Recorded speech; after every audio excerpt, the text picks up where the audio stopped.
Hi.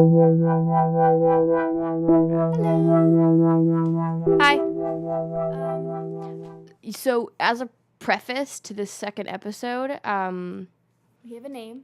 we have a name. It's called the Let Me Tell You podcast. We have an introduction. We do. You already heard it. Hope you like it. I made it. And we are infested with the ants that we killed yesterday. Since fun. the end of the video, Yeah. we have probably killed upwards of 10? Yeah. 10 of them. And now we have to get exterminized. So that's fun. They're also not queen ants. They're carpenter ants, but they're mating, which is why they have wings. It's real fun. So because a couple of ants are really horny and in our house, we're getting exterminized. Yep. Yeah. So today I am going to be covering the topic of a torture device. Oh, wait. But also we made an Instagram account. Yes. It's called it's just at Let Me Tell You podcast on Instagram. Yep. And then there's, of course, our personals, which are in the description of this video if you're watching it on YouTube. And we're going to get this up on Spotify and iTunes or soon. Like your podcast. Podcast thing. app. Yeah. As soon as possible. So that's fun and interesting. Yay. Because we're fun and interesting people. What? And in a few episodes from now, I'm going to be covering the Salem witch trials as well. Yeah. Mhm. Anything else? Oh, well, I guess, so this is the second episode we've recorded in 2 days.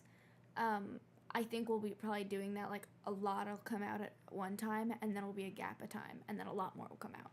Yeah. Or we'll record a lot. We're just getting them up now so we can build a following, and just, like, have the ability to have people watch them, because if you only have one video out, then, you have to show that you're going to keep putting out episodes.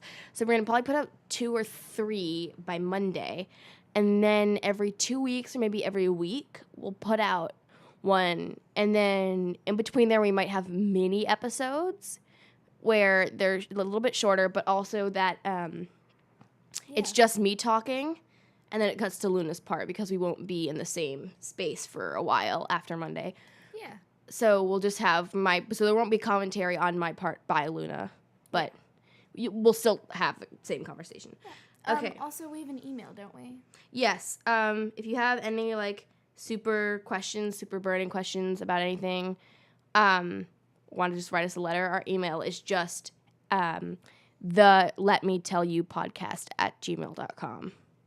Woo! Yep, that's it. And our YouTube is also is just Let Me Tell You podcast. Yeah. And that's it. That's all the prefacing information. Yeah. And as soon as we can get it on iTunes, we are gonna do that. Yay. Yep. Okay, so today I'm going to be talking about a torture device made by the Spanish, which, for the record, is a common theme in torture devices. I think a ton of them were made by Spanish people. I don't really know why. A lot of them are made by the Spanish Inquisition. Like, there's this thing called the Inquisition chair, and the Spanish donkey was made during the Spanish Inquisition. Oh, yeah, we posted photos of the Spanish donkey on Instagram. I posted a photo of Joe Clark, Thad Phillips, the amazing person that escaped, and then also the grave of Chris Shiner. I couldn't find a photo of him. I found a bunch of photos, but I don't know if I can trust them, that it's him or not. Yeah. So. Okay, so if you follow our Instagram page, there will be, like, a lot of updates on the podcast, what we're talking about, further information there. We might make a website if we can later on, if we get a big enough following. Yeah. Okay, so this thing I'll be talking about today is called a garrote. It's Spanish. I might be pronouncing it wrong. Correct me if you know how it's pronounced. It was made by the Spanish, and originally it was just, there are, like, a couple variations, but, like, the first one that was, like, really used for capital punishment, capital crime punishment, was just rope. And what it was they would sit you down on a place that was very similar to, like, the hanging platform, so you, like, high up, and it was just like a stage almost, and it was a spectacle. And they would take a rope and, like, wrap it around like a loop of rope, like a hanging rope, Yeah. much like a noose, and would wrap it around your throat. Oh my god. And then they'd take a like wooden stick and like put it through the back of the rope because there was like 2 loops and twist it until the rope around your neck got tighter and tighter. Oh, it's like a manual hanging. Yeah, and either your trachea collapsed or you would just asphyxiate. Just die. You would just like couldn't breathe because they were like making it get tighter and tighter. That was the first version, and it was used a lot for once again for adultery actually, a lot, and also witchcraft. That's intense. Yeah, so if they thought you were guilty of witchcraft, they I would see do what you it. mean, like people going to jail, like people getting in trouble. I thought you were saying that like it was a kink, and I was like, that's not a super fun kink because someone ends up dead. What? Necrophilia is real, Lila. Yeah, necrophilia is real, but what words that came out of my mouth made you think that? You said it was used a lot for adultery. I got confused. Let's move on. Adultery, like when you cheat on someone. Yes, I get it now. Oh my god, I this is just what I'm thought of talking sex. about. When what? The fuck is wrong Leave with me you? alone. All right, we're gonna edit that out. No, we're not. Oh god. Um. I know what I'm doing. Okay, so originally it was just rope, and it was for capital punishment, and then eventually it became metal. And what it was just instead of rope, it was just metal, and it had like it was instead of like a wooden stick being put in rope, it was like a metal. You know our cider press? Do any of you know what a cider press is? I'll put a picture of a cider press up maybe on the Instagram page. And the cider press, you have to put a stick in the top of it. You know what I'm talking about, Lou? You used to come to our cider parties. Our family used to have cider parties. You'd take and the black spinny thing on the top, and you would put the stick in there and you would turn it. Yeah. It was like that. You would put the stick in and you would turn it, and slowly the metal thing would like tighten on their throat until once again their trachea collapsed, or they would just like asphyxiate. Yeah. And then from there, they developed one that was the same thing, but you were sat in a chair with your arms, your wrists, and your ankles bound, and you were blindfolded, and you would sit in the chair, and the turn thing was behind you, and the metal thing was on your neck. And then eventually they developed a thing called the Catalan garrote, which was used, by the way, as late as the 1940s. My god. Like, not 1840s, 1940s. Like, why, though? As, like, a standard, instead of, like, they have lethal injections now. Yeah. For, like, capital punishment and stuff. Yeah. But this was The that. electric chair or something like that. This was that. That's horrible. Yeah. And it's basically just, like, I'm just going to use the word fancy, but, like, a fancy version of hanging. Like, it was, like...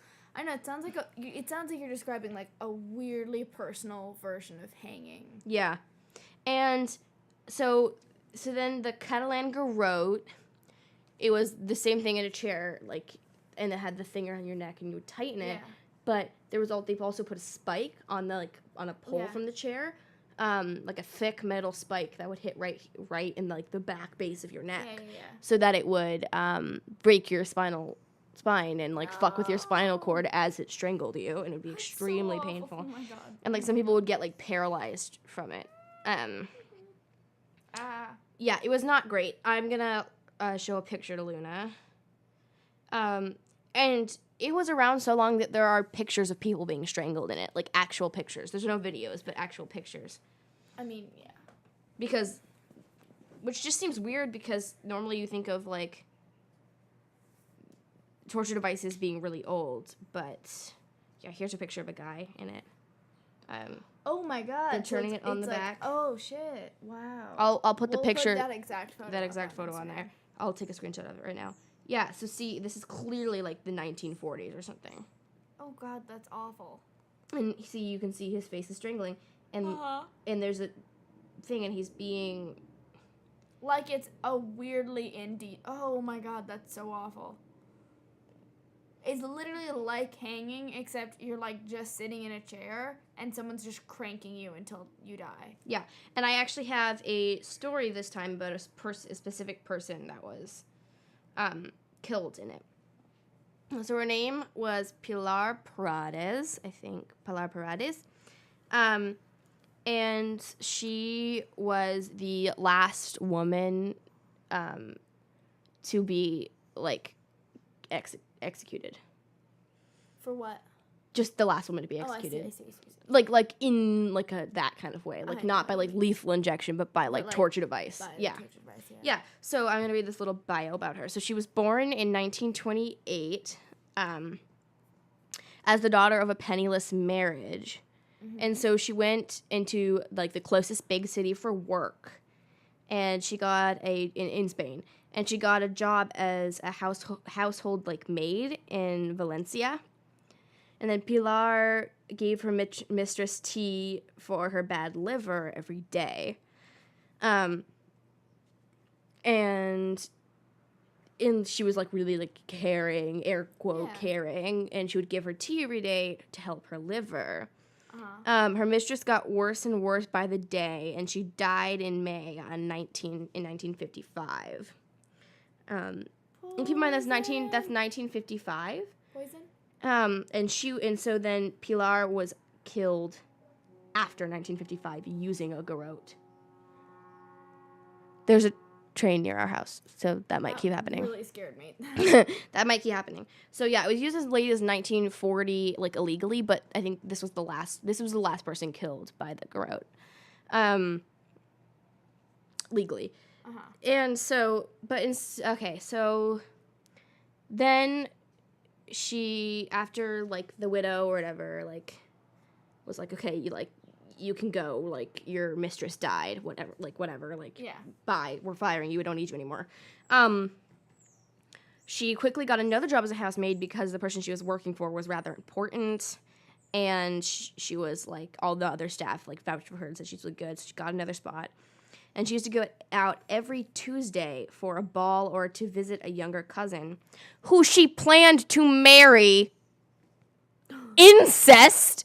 Incest! Like, fucking disgusting 1950s Spanish incest. That's intense. Yeah, which apparently I looked it up as, like, a stereotype that, like, Spanish people do incest.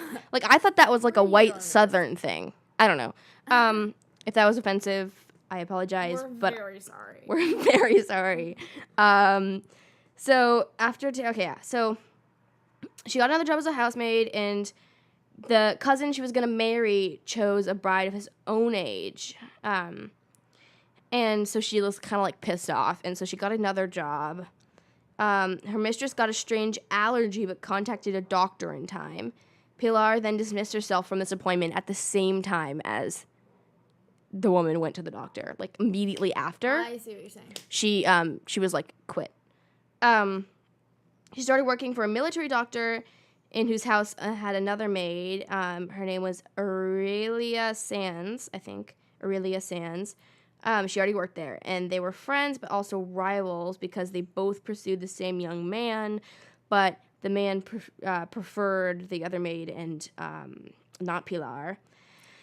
She became seriously ill but was hospitalized. Aurelia was hospitalized and regained strength, although her hands and feet were paralyzed.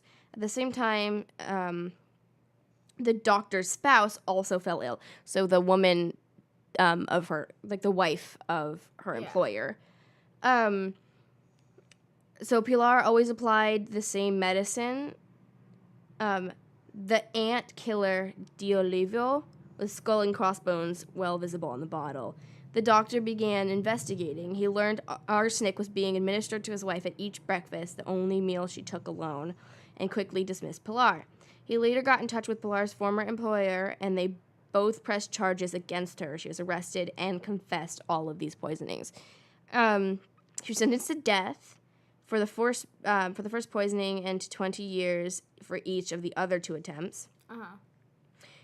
Which doesn't really make sense. I guess did she, like, stay in prison for 40 years and then get killed? Because if you are sentenced to death and then have 40 years I mean, I don't know how prison. It was, like, then, but, like, I know a lot of the time now people stay in prison, like, until they die, just, like, waiting for death row, because it takes so long. Yeah, I mean, I assume she... Something happened. I'm not I assume sure she... what. I assume that she served the 40 years first and then was killed. Because I don't think it would make sense to kill her and then be like, oh, no, she's just served 40. I don't know. Yeah. But she got 20 years for each of the other 2 attempts. So she attempted to... she got death for the first one because the person ended up dying. But in her cell, Pilar always believed she would be reprieved. So she thought that they would, pardon her and, let her go. Which I think is kind of insane because if you kill somebody and try to poison 2 other people, chances are you're not getting out. Yeah. And during her incarceration, she was always well attended by the prisoner personnel. She was, a high suspect. They were watch out for her. She went out every morning in the company of a matron. She ate outside when days were sunny and warm. There are pictures of her where she looks happy. No. She looks happy. Like all of the pictures of her time in prison. I'll see if I can find some. But all of the pictures of her time in prison, she looks ecstatic and she's just having a fucking ball, which is the creepiest thing. Yeah, close to her was a friend, an ex-convict that was already free but had returned to jail just to keep her company during those last dreaded moments. You better do that for me if I ever get on death row. I will, but unless you kill someone. If you murder someone, we're out. The executioner, Antonia La Perez Guerra, that's my 5th grade level Spanish, so you're welcome, arrived the same night by 10 p.m. Nope. He dined and waited to hear if the execution was to be carried out or not. They didn't know if she would be pardoned or not because every person who's getting executed gets to plead and again, an additional time, and then the word comes back. So she was still waiting. Those to watch the execution were gathering, the judge, the lawyer, the prosecutor, and the governor. And the governor got so nervous that they had to have somebody else take over his spot. Not as governor, but just during the execution, he was so stressed out about it that he literally couldn't even handle it. He was like, somebody just fucking take over for me. I can't do this anymore. Was he stressed that she would she would somehow not die? No, he just didn't. He was really not down with watching somebody get executed. You know what? That's part of your job. Don't sign up for it if you can't handle it. Also just make the death penalty not a thing if you're gonna be so stressed out about it. Jesus Christ, it's not that hard. Yeah. And so as the pardon still did not arrive, their nerves were starting to break. They all went out one by one weeping. So a bunch of people were crying, which honestly I would probably cry. Even if it was a murderer, I would not stay to watch somebody get strangled to death. And so the governor, so he left, and then the judge and the lawyer, the prosecutor, they all left. Aunt, where? Oh, shit. God damn it. Killed it. Ew. So that's 11 ants that we have killed. Okay. Yeah. Excuse the slight interruption of ants. Yeah. So the judge, the lawyer, the prosecutor, and the governor, they all left, and people took over. Mm-hmm. And when the time for the execution finally came, only the guards, the executioner, and Pilar were there. At the end, upon seeing the scaffold or the machine ready for execution, Pilar lost her calmness and pleaded for compassion and mercy. And they took her to the chair while she was screaming. Yeah. So when they opened the tomb of Adelia Pasquiel, who was the first person she killed, I believe, they found out she was petrifying facts that happened to bodies that had been poisoned. After they sent a report to the police office, the case is taken to the Supreme Court of Spain, where a jury gave her a sentence of death penalty for the murder of Adelia Pasquiel and 20 years in prison for each of the other 2 crimes. Yeah. Uh-huh. And then she was called the Poisoner of Valencia. That was her thing. Pilar was the last woman with death sentence in Spain. After that, people started fighting more against the death penalty since they hadn't used the Garrote for a long time, and it was really hard on everyone because it was just so intense, and it was also a hard machine to use. And that was the beginning of the end of the death penalty in Spain. That's my story. That was great. I think that was interesting because I get so worried, or immediately when you started talking, I was like, oh, she was probably wronged in some way. She probably didn't get deserved. Just because I'm used to hearing about medieval torture devices like the Salem witch trials, where like a lot of the women had no reason to get killed, or like getting killed for cheating is like not really a reason you should even go to jail. Oh, absolutely not. Like maybe you should get like water slapped on you or something. Yeah, but, like, don't cheat. Obviously, I'm not into cheating, but like also you don't deserve to die for that. No, absolutely not. And so I don't know. It's like that's why I like this topic, because you're like so used to hearing this one side of the story that like people don't deserve this, or this didn't deserve to happen to her, all that stuff, and then it's like, oh wait, she actually was a horrible human being, never mind. Yeah. But yeah, so that was really great. Yeah, I mean, it was, it's different. It's because yesterday I focused more on the torture device, and I actually, I mean, it shows how not old that device is, which is terrifying. Yeah, that was used in 1956 in Spain. What the fuck? Yeah, and it was used in America for a while too, not for very long. Because it's so just brutal. Because it was, America has always hasn't really used torture devices as much, at least legally haven't used torture devices as much. But that's also because we're more, like, not all the countries, but we're pretty advanced in terms of, like, technology and stuff. Yeah. So we have like lethal injections and stuff for a while, and we have other ways of killing people with like noxious gases and stuff. But poorer countries that are more in poverty, making a wooden chair with a spike on the back and just killing people that way, that's pretty easy. Yeah. That's not. Yeah. Doesn't take a lot, so. It's very interesting. Yeah. What are you talking about, Luna? Okay. I'm going to talk about the Lululemon murders. Where is my first page? It's in the back, right? It's this one. That one? Okay. I wrote 3 pages of notes. I didn't realize how not small that was. So, yeah. But, let's go. That's Joe Clark. I never knew what Joe Clark looked like, but I'm looking at the post on the photo. That's fucking his mugshot. It cut out. His eyebrows look like caterpillars, for the record. Is he still alive? I don't think so. Really? Thad is alive. That is alive, but he's probably still alive. Joe Clark is probably was put to death, though. I'm almost positive. I'm gonna look it up. You should look that up, because I should probably know that. I hate wearing. I want to move the microphone towards me. I hate wearing the. I hate wearing the earphones because I feel like someone's gonna creep up behind me and murder me. It's just. Oh my god, you can hear everything. Holy shit. This is like intense for me. Okay, so this whole thing happens in November of 2011. I'm not gonna actually read that part because it spoils it. Okay, so he's alive. He is alive? Yeah. Still Joe Said Clark? he was just, yes, Joe Clark was just sentenced to life in prison. That's what I thought. He's probably, yeah, I'm sure he's still alive. So, Joe Clark, if you ever listen to this, I'm sorry that I said your eyebrows look like caterpillars. Don't say please sorry. don't murder me. Fuck you, you're a horrible human being and you're disgusting. I hope you die. That was intense, but rightfully so. Yeah. Okay, so, I'm not joking. Go to hell, Joe Clark. Thad, you're amazing. Yeah. Okay, here we go. So, on Saturday, the morning of... I wrote, okay, so on Saturday, the morning of Saturday, March 11th, 2011, in Bethesda, Maryland, an employee at Lululemon Athletica, who was arriving in work, encountered a gruesome scene in the back of the sports apparel store. Lay 2 bloodied bodies. Jana Murray was dead. Brittany Norwood was still alive but injured and bound and moaning. So Brittany says that she and Jana had been attacked by 2 masked men wearing gloves.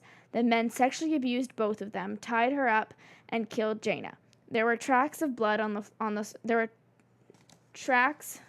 were tracks of men athletic shoes all over the blood in the store. All over the blood in the store. Immediately, people in the media start freaking out, saying that 2 killers are on the loose, and an award is placed for $1,500. Yes, $150,000. That was really fucking depressing.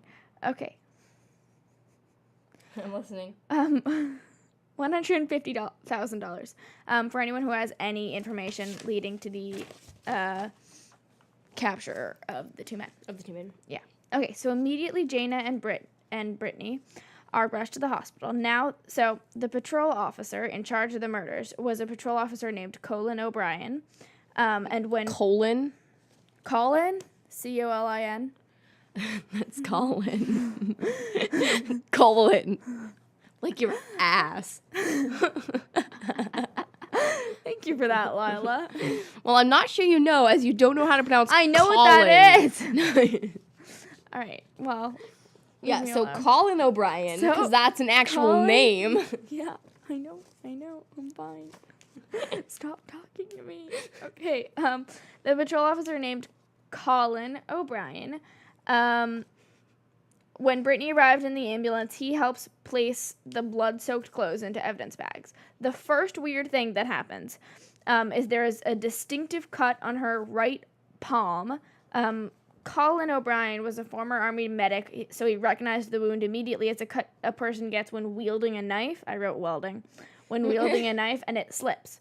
So for a while, and it slips. So that's like the very first, that's not At first I was normal. like, because of the sexual thought thing, I'm going to believe her, because, always believe the victim. Exactly. But I feel like she might be lying, and I feel like she definitely murdered that person. Well, immediately they're like, why the fuck do you have a knife-wielding cut on your palm? Okay, so... where am I? When you get welding a knife. Wielding. So, wielding. So for a while, Brittany is speaking with the detectives. Slowly, detectives become more and more suspicious of her, but don't tell her. Until evidence starts, slowly poking holes in the stories that she's telling. So detectives found 2 bloody footprints all over the store, and one of the footprints was hers. Yeah. So that's already weird. That's already weird. I should not have looked away from my paper. 2 bloody footprints in the store, and one of the footprints is hers. Next, the position she was in, with her hands above her head, aroused some suspicion. It would have been much easier for her to tie herself up. It would have been very easy for her to tie herself up in the position that she was in. Yeah. I gotta stop looking away from the paper. I'm terrible at this. Okay, there was clear evidence that someone had tied... okay, so then the third thing that they find is that there's clear evidence that someone had, kind of tried to clean up the crime scene, which I don't really think is that appalling, because who wouldn't try and clean up a crime scene? A little bit. Even if 2 men came in with masks and gloves, I feel like they also would have tried to clean up the crime scene. Anyway, so they find that out as well. So already that's counteracting a few of the things that she's been saying. So there's clear evidence that someone had tried to clean up the crime scene themselves. So after the woman so after that, people at an adjacent Apple store reported that the night of the attack, they had heard 2 women fighting. With further examination, they realized that neither woman had been sexually assaulted. In addition, Brittany's DNA is found in Jaina's car, which is so weird. Why would your DNA be in her car? Were they friends, though? They were coworkers, but they didn't drive together to the store. Well, yeah, but, if we were working together and I could drive a car, I would drive you to work with me. Yeah, but they didn't drive together. They didn't? Okay. No. So saying if they're, friends and they hung out. And then the biggest thing to me was that they did a rape kit on both of them, and neither of them had, been sexually assaulted at all. Yeah. So already you're like, okay, Brittany, get your story together. Yeah, what the fuck, Brittany? Yeah. Okay, so, and Classic then Brittany's DNA is found in Jaina's car. 6 days after the incident, police placed Jaina under arrest. So here's what happened. So Jaina and Brittany are in charge of closing the store together on the Friday night that this happens. Sorry, I see an ant. Keep going. Oh, go ahead. It's not even close to you. I wrote Norwood, and that is Brittany. Brittany, Norwood, and Jaina Murray. Sorry. So Norwood lures Murray back into the store. She bludgeons, chokes, stabs Jaina, and leaves... Nope, wrong page. And leaves Jaina with over 330 wounds. Shit. Yeah. What the fuck? Yeah. 330 wounds. There were too many blows to Jaina's head to count. Her skull was fractured and her spinal cord had been severed. A rope was found around Jaina's neck, and 107 defensive wounds testified her attempts to fend off Norwood. She remained awake almost the entire time. What the fuck? So, that's just so awful to me. So that's so terrible. Brittany is beating the shit out of this poor girl Jaina, and Jaina's like wide awake while she's like breaking her spine, and leaves Jaina with over 330 wounds and kills her. Like Jaina died. Anyway, you guys already knew that. Anyway, so after Brittany kills Jaina, she takes time to do this stuff. She moves Jaina's car because it was double parked outside, and that would be weird because it would mean that there's an ant on the curtain. Got it. We're at 12. And so that would be weird because it means that I do not have it. Okay. Got it now. So like Brittany's story is that her and Jaina were closing the store and hadn't even left the store when the two men came out of nowhere. But if Jaina's car is right outside, then that means that Jaina had left the store, got her car, brought it back into the store, brought it back in front of the store. What the fuck happened? I cannot get. Oh shit! Just leave it. No, I can't. I don't want to leave it. It's besting my house. I don't know where it is. I don't see it anywhere. But I've already killed like 400 of them. Yeah. Okay, so if it looks like Jaina had left, because she obviously left the store. Yeah. And then got her car, and then Brittany was like, come back into the store. She lures poor Jaina back into the store, which means, so like Jaina's car is double parked outside. So Brittany got into the car. Oh, what? So Brittany brings her back into the store, which is the biggest problem. Anyway, so where am I? Okay, so she moves Jaina's car. It was double parked outside. Brittany puts on size 14 sneakers that were on display and walks all over the blood so that it looks like a man had been in the store, and so that's the other set of footprints that is found. So it basically looks like a man was in the store, which is like not super smart because she takes shoes that were on display. You could see them in the window, and so they obviously find blood on those shoes because like you can't. It's really hard to cover up blood. Yeah, and I guess unless you bleach it, but she didn't bleach it. So yeah, that was like the first thing that I was like, that's obviously not gonna work. Yeah. Okay, so she ties her Brittany ties her hands and feet, her own hands and feet, and then waits with the dead body in blood the entire night because this is the evening when the store is closing. Yeah. So it's probably like 8, maybe 10. Yeah. They close late.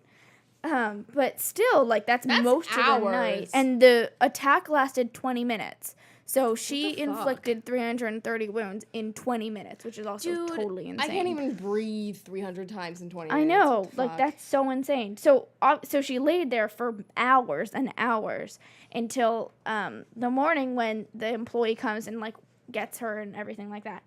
Anyway, so she ties her hands and feet and waits with the dead body in the blood all night until the morning when an employee opens the store to find her.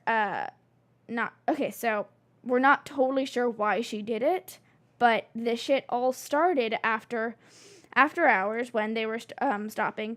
Brittany tried to steal a pair of yoga pants.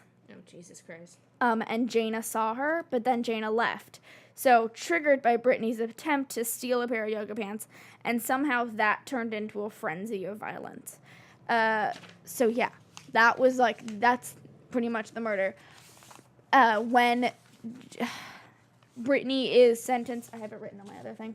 Can you go get the piece of paper over there that I threw for no reason? Thank you, Lila. I threw it. I don't know why. Yeah, and I was just thinking about you saying she was stabbed that many times made me think of a different murder that you should cover, or maybe I will cover it. I don't know. Okay, so she wasn't all stabbed. It was like bludgeoning, and she used over 6 different weapons. What the fuck, dude? And there was a rope around her neck. 6 different weapons. I don't know. Okay, so then in the November, so this is all in March, March 11th.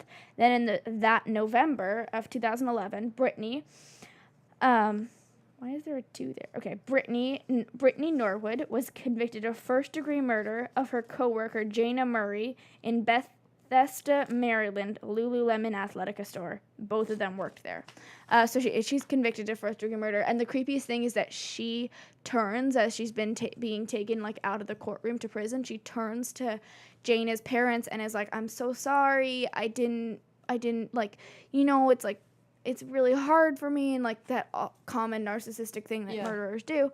Oh, my God, that ant just flew onto the wall from the floor. That's terrifying.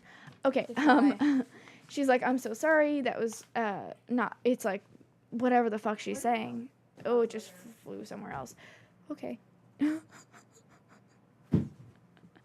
Okay, sorry. No, not today, Satan. Got it. Die, ant. Okay. Pardon that disruption. Okay. So she's charged with first-degree murder. She's apologizing to the parents, and the judge is like, you're one hell of a liar, Brittany Norwood. And so that judge was obviously a great person. This is in Maryland, by the way. Okay, so yeah, that's my murder. Told you it wouldn't be that long. I wrote like 3 pages, like, tiny letters, no spacing. No spaces, about this murder, but I read all of it. Anyway, so I just wanted to point out, I need my phone. Point out some weird sketchiness of Lululemon because they scare me. Let me go to Safari. Get this piece of paper. Okay. So I wrote sketchiness. So they sold, I don't know, it was a little bit before this, but they sold totally see-through pants. So like, those pants that have like the mesh thing? Yeah. Like, so they sold ones, but it went so far up that you could see someone's like entire ass. Yeah. And more. Yeah. And so they got sued for that, which wasn't even the sketchiest thing they did. The weirdest thing that happened is, so if you know Lululemon, you've probably seen their like little red bags. So they have like 2 bags. Tote thingy tiny. Yeah, there's like the canvas bags that have red, and it's like athletic or sunshine or running. It says a ton of words on it. It says a ton of words that are like all positive messages. They have those, and then they have like brown paper bags that also have the exact same design. But I bet you've seen it before. I'll post a photo of it on Instagram of their weird. So a mother and her daughter discovered this weird hidden message on the bag. And so it says, there was a few. So one of them is, some brief or quick fix incidences when our minds are clear to be creative are when drunk or stoned just after an orgasm. Then the athlete's high is the most long-lasting, as it can last up to 6 hours, which is I'm not really sure what that meant, but that was one of the messages that they got sued for. There's little difference between addicts and fanatic. There's little difference between addicts and fanatic athletes. Both are continually searching for a way to remain in a creative state. Not really that hard. Fanatic is not really a hard word. It's just a shock to see something like that. Oh, no, that's not it. Yeah. I mean, the weirdest one was some brief and quick fixes, and it's just like when drunk or stoned or just after an orgasm. Yeah. It was really weird. They got sued for it. Either way, that store freaks me out. I've never been there. It's hella expensive for no reason. It's really expensive. It's really, really expensive. It's like $70 for this like pair of yoga pants that I got for like $20 at Costco. Yeah, I mean, I've never been there just because like someone, like one of the coworkers murdered another coworker. Okay, that's it. And like, it wasn't just like a murder where like they accidentally pushed them and then they hit their head and it cracks open. It was violent. Yeah.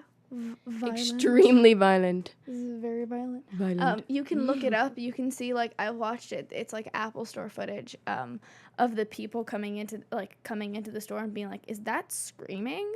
And you can see them like pressing up against the wall. It's like very blurry though. It's not as interesting as you think it would be. If we can find it, we might post a little clip Post of it. Yeah. If you want further information on these murders or on this torture device, we will leave some links in the description of this video if you're watching it on YouTube. If you're not, or if you want other things, we will post all the things we said. We will post on Instagram at Let Me Tell You Podcast on Instagram. No spaces, no underscores, no periods, no capitals. That's it. We still don't have an outro, though. Oh, well, we also decided that if we ever actually get a fan base, we'll call them the listeners. The listeners, just because like the name of the podcast this is Let Me Tell You, and then you listen to what we're telling you. We also have a logo, which you can see on Instagram. Which I made because Luna's were trash. Mine were not. I'll post. Can we post mine? We will post we'll post Luna's I made on my personal Instagram, not the business Instagram. On my personal. Why? My personal has people like to see like 500 more followers than Fuck off. than the business one. Okay. So we'll post the ones that Luna wanted on the original. They're very bad. They're amazing. Her Photoshop skills are not great. It was the first time I would ever use and Photoshop. Until next time. I like to use a microphone. Bye!